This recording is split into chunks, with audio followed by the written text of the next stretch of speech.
Hi everyone, welcome to the podcast.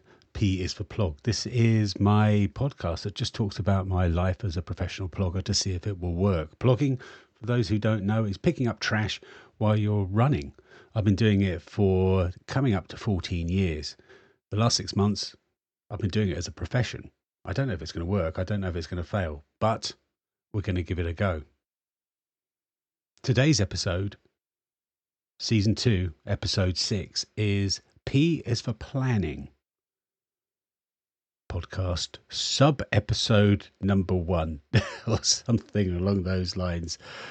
It's 41 days until I do my crazy adventure.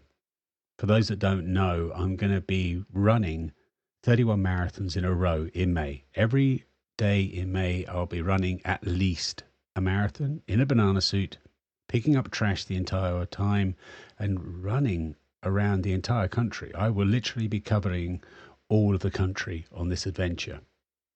It takes a lot of planning. And a lot of people have been asking questions about, okay, how's it going? What's the latest status? So I want to do something a little bit different for this podcast for the next couple of weeks, 4 weeks, 5 weeks, which is just to give you sort of a twice weekly, that's the plan at least, update on this podcast, talking about how it's going, the problems I've got, and give you some insights into the planning that I'm having to do. As such, I'm going to keep it raw. No intro, no outro. I'm just going to be talking to you for 10 minutes, and then I'll do that again in a couple of days' time. So the whole point of this podcast is to learn about podcasting. I don't know if this is going to work or if people will find it interesting, but let's just get on with it. So I've got a few things I want to talk about now just to set the scene, which is, 41 days to go. I've got so much to do still. One of the things I wanted to do on this adventure was to raise enough funds that I could get a film crew to document this. I've got a really great couple of friends who are fantastic filmmakers. I really wanted to get them involved in it and to pay them properly. So I don't want to ask them for out of kindness to do it. I want them to be paid professionally. But just trying to get the whole adventure organized is a lot worse. It's a lot harder than I was expecting. So I just don't have time to raise the funds to get that. So what has been hard? So there's a couple of things that took more effort than I was expecting. And the first one is actually the hotels. I'm currently, so there's, I'm going to be going in a different city each day. So I basically need 30 hotels to say you can stay here for free. Otherwise, if I stayed in a hotel every night and let's say that hotel costs €120, you're looking at close to €4,000 just on the hotel bills. I just can't do that. So I need to, I'm a startup company in effect doing this. I've never done it before. I tried it and really need help from hotels to do it. And in return, what I'm going to be doing is promoting those hotels and say, look, I'm staying in this place. They've put me up. I'll be doing a live stream every night. I think it'll be on YouTube. I'll be doing a live stream every night from the hotel, and I can really talk about the hotel and about how the day went and answer any of your questions. So it'll be great if you subscribe to my YouTube channel, which is Way of Life. If you're looking at this on YouTube, then you know what it is. If you're on Spotify, then just go and have a look at Way of Life on YouTube and subscribe to it so you get the notifications for the live streams. They'll be happening every day during May. It'll probably be around 7 o'clock in the evening each one. And I'll be just talking for, let's say, half an hour about how the day went. But these hotels have been a real struggle to get. You'd think, I think what it is we've got sponsorship fatigue in the world at the moment, and it makes perfect sense. So when I reached out to the hotels, I'm really cognizant of they're probably getting hundreds of these emails each week from people saying, can you put me up for free? I'm doing this crazy challenge or something along those lines. And this is true when I reach out to any sponsors. A lot of the time I don't get any responses. I wasn't really expecting that from the hotel industry. I was expecting, okay, this is the service industry. I was expecting if you email a hotel, they will email you back. It's the service industry. So I wasn't expecting to be ignored by hotels. So this is turning into a bit of a drama trying to get these hotels. I'm up to around 40% of them. So I've still got close to 20 days to find a hotel. I really want to have a hotel rather than staying at friends or something along those lines, because I need to recover. The next day I've got a marathon. I might have done 20 marathons and I've got another 10 to go. I need to recover. So I really want that ability to be able to close a door in a hotel room and just shut myself off from anything. And I can just focus on recovery, sleep, and getting ready for the next day, because it is literally, wash, rinse, and repeat every day for 30 days. So, but 85% of the hotels just haven't responded to me. I love the hotels that respond and say no. They are brilliant. I'm so grateful to them. It just means that, okay, right, I've tried, and they were really, all of them have been really friendly when they said no. They're like, good luck on your journeys. It's either high season for us, we can't do it, which is fantastic. They can't do it because they're just so, got so much bookings to handle. They can't sort of spare that room for me because they just don't have it.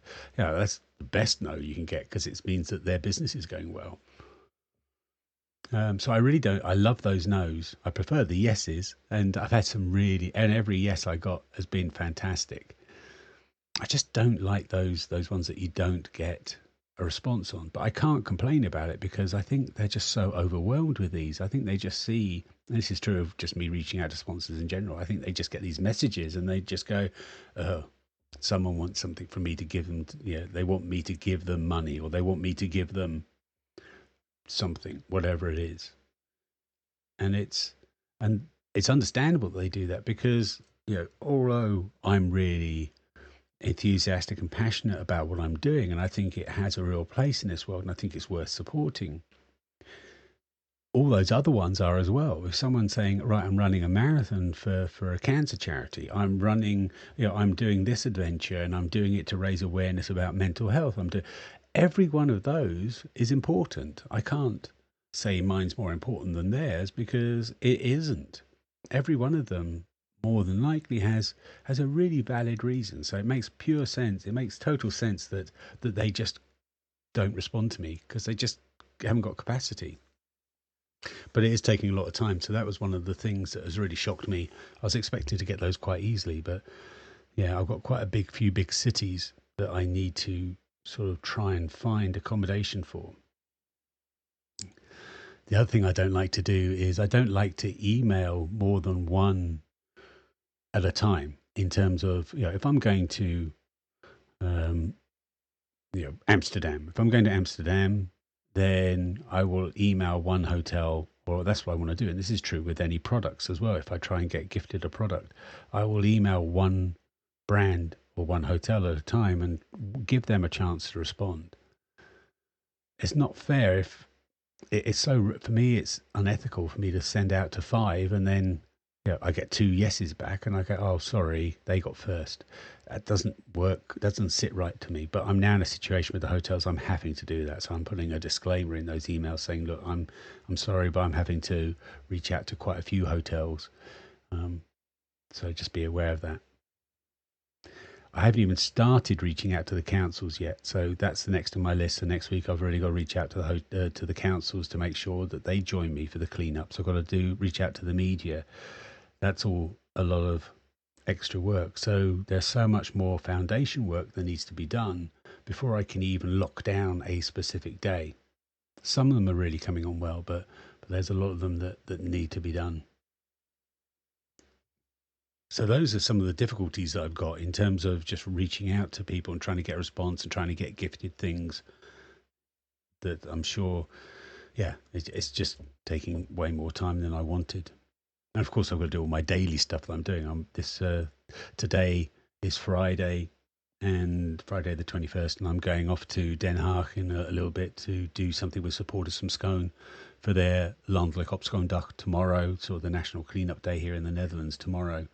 And then I'm doing something tomorrow all day with Statsy Cold Nederland, a sponsor of mine, that we're going to be doing in the middle of Amsterdam. So that obviously sort of cuts into my ability to write emails and things. But let's talk about some successes. First of all, one of the things that is they're not a sponsor in terms of they're paying me, but they have gifted me something, and they've really gone above and beyond. So I'm really grateful for that, and that's Blackroll. So Blackroll do massage, recovery stuff. So let's talk foam rollers, we talk massage guns, we talk pillows, recovery pillows, and the huge recovery boots that are very expensive. One of the things that was worrying me about the 31 days is my recovery.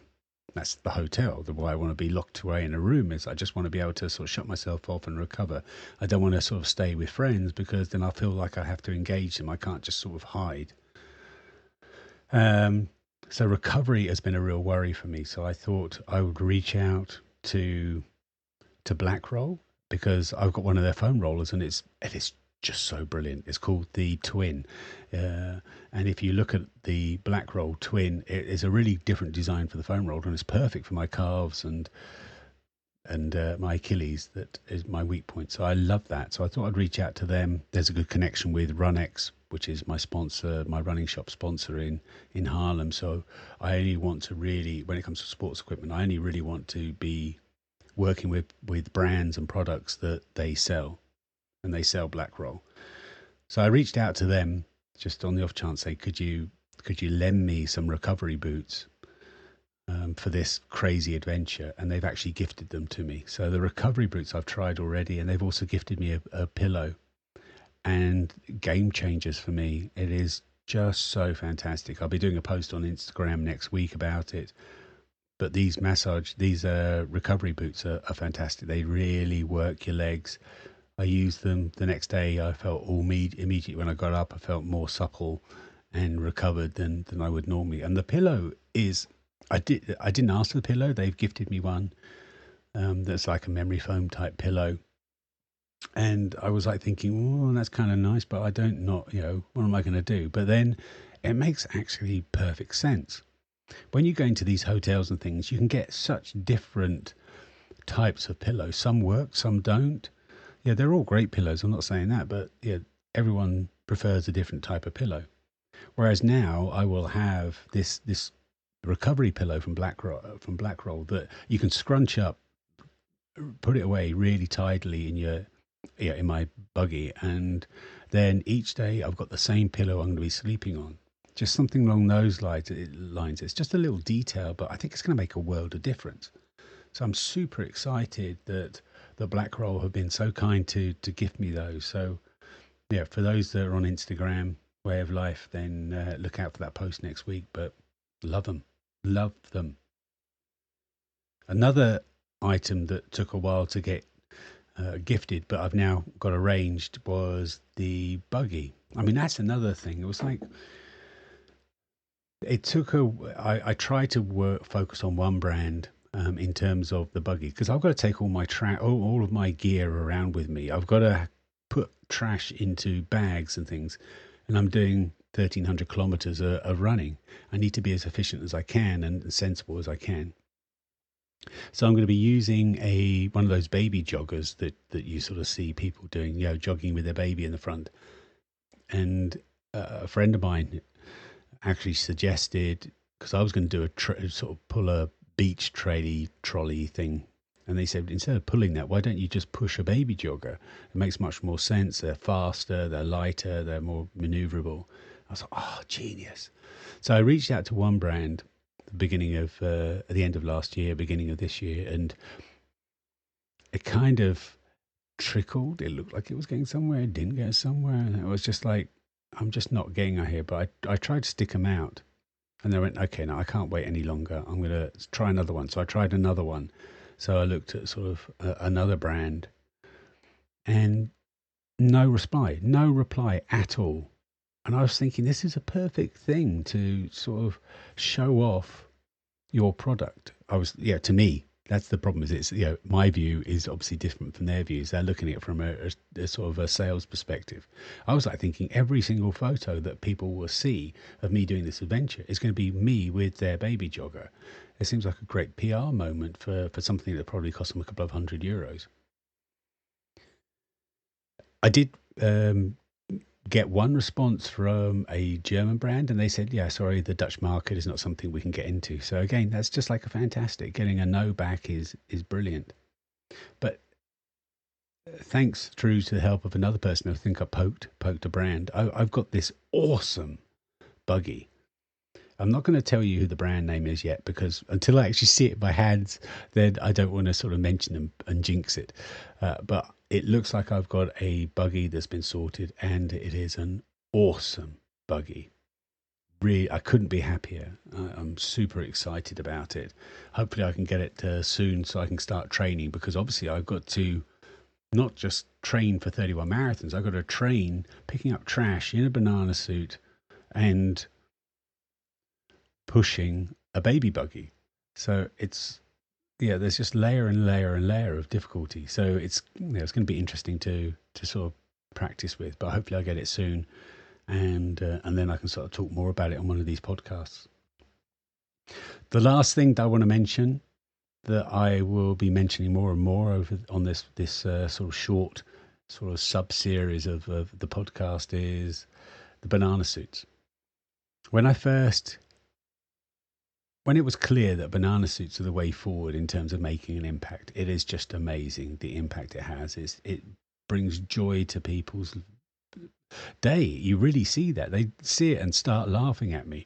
And then they see, oh, he's picking up trash. And it really makes such a huge impact. The banana suit is the best thing for plogging ever, in my mind, for me. You can sort of see two of them behind me. The trouble is those banana suits are just basically plastic, and they're sort of novelty items that are sold as single-use banana suits. The reason why they're always dirty, the banana suits, is because I can't wash them very often. If I wash them 3 times, they're destroyed, and then it's just plastic. It's a horrible thing for me in my mission to be using, but it's so impactful. So it was very clear I wanted to get a more sustainable banana suit that can be washed properly, that will last long, that isn't necessarily from plastics. And that has been arranged, and I've got 2 of them. I won't talk about it now, but I will be talking about both of these because they are both fantastic. The thing is, it's not just, it's an opportunity for me. If I want to, right, I need to make a banana suit. I need to have a banana suit made for me that will be sustainable, that will be washable and things. It's an opportunity. It's an opportunity for me to contact and get involved with someone who's got their own story that I can promote, so that we grow together. And I've got 2 banana suits arranged. They're very different stories. They're going to be very different style banana suits, both equally as fantastic as each other. And the first one I announced yesterday on Instagram, which was Patagonia. So Patagonia are making me a banana suit, and I am so incredibly excited about this one, just like I am about the other one. But I will talk more about those another time. And they are just genius. Yeah. So I think that's where I just want to leave it. So I'm not going to do outros or anything like that. I just wanted to give you a bit of an update, and that's what I'll be doing for the next few weeks, hopefully twice a week. Just give you an update as I've got something to tell you. Hopefully each time I come on, I say, I've got another hotel, because, I've got a lot of hotels to find. Yeah, let's just keep it like that. So it is Bare Bones Podcast. I'm sorry about that. I'm no intro, outro. I can sing, bin it, blog it, tag it, bin it. But I'm not going to do that. Let's just call it there. Thank you very much for listening. As I say, it's going to be very different. Hopefully it's going to be interesting, just to give you some insights in how my day is going. 41 days to go, people. And then I'll be on the road. Oh, for 31 days and 31 marathons. Oh my God. Let's do this. Thanks for listening. Speak to you in a couple of days.